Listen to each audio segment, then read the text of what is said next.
দীর্ঘ প্রতীক্ষার অবসান ঘটিয়ে চট্টগ্রাম বন্দরে 2030 সালের মধ্যে চালু হতে যাচ্ছে বে টার্মিনাল। মেরিন ইনফ্রাস্ট্রাকচার ডেভেলপমেন্ট প্রকল্পের এক মতবিনিময় সভায় একথা জানান বন্দর কর্তৃপক্ষের চেয়ারম্যান। বৈশ্বিক প্রতিযোগিতামূলক দরপত্র প্রক্রিয়ার মধ্যে দিয়ে প্রকল্পের কার্যক্রম এগিয়ে নিতে হবে বলে জানান বিশ্ব ব্যাংকের প্রতিনিধি। বিস্তারিত জানাচ্ছেন একে আজাদ। চট্টগ্রাম বন্দরের সক্ষমতা বাড়ানোর লক্ষ্যে 2015 সালে গ্রহণ করা হয় বে টার্মিনাল নির্মাণ প্রকল্প। তবে নানা কারণে এক দশক স্থবির ছিল প্রকল্পের অগ্রগতি। বিশ্ব ব্যাংকের সহায়তায় দ্রুত এগোচ্ছে বে টার্মিনাল নির্মাণ কাজ।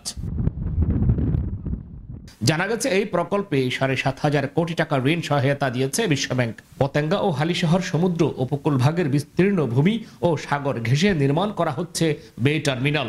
বন্দরের সক্ষমতা বাড়াতে এটি গুরুত্বপূর্ণ ভূমিকা রাখবে বলে মত বিশেষজ্ঞদের। ইতোমধ্যে ইনফ্রাস্ট্রাকচার ইনভেস্টমেন্ট ফ্যাসিলিটেশন কোম্পানিকে ট্রানজ্যাকশন অ্যাডভাইজার নিয়োগ দেওয়া হয়েছে। 2030 সালের মধ্যেই বে টার্মিনাল চালু হবে বলে ঘোষণা দেন বন্দর চেয়ারম্যান। ম্যানুফ্যাকচারিং হাব হতে গেলে অবশ্যই আমাদের স্পিড টু মার্কেট থাকতে হবে। এবং স্পিড টু মার্কেটের জন্য 24/7 অপারেশন লাগবে, বড় জাহাজ অপারেট করতে হবে এবং সেখানে আপনার এফিশিয়েন্ট অপারেশন করতে হবে, গ্লোবাল যে কমপ্লায়েন্স মেনটেন করে।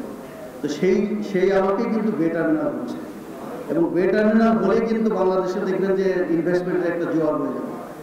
সারা পৃথিবী থেকে এখানে ইনভেস্ট করার জন্য আমাদের সাথে অনেক বড় বড় কোম্পানি যোগাযোগ করছে। বৈশ্বিক প্রতিযোগিতামূলক দরপত্র প্রক্রিয়ার মধ্য দিয়ে প্রকল্পের কার্যক্রম এগিয়ে নেয়ার পরামর্শ দেন বিশ্ব ব্যাংকের প্রতিনিধি চ্যাক ডিয়ালো। বে টার্মিনাল নির্মাণের জন্য বৈশ্বিক প্রতিযোগিতামূলক দরপত্র প্রক্রিয়ার মধ্য দিয়ে প্রকল্পের কার্যক্রম এগিয়ে নিতে হবে। সেক্ষেত্রে এই প্রক্রিয়া অনুসরণ করেই প্রকল্পের জন্য ঠিকাদার নিয়োগ করা হবে, যাতে নির্মাণের সকল পর্যায়ে স্বচ্ছতা ও দক্ষতা নিশ্চিত হয়।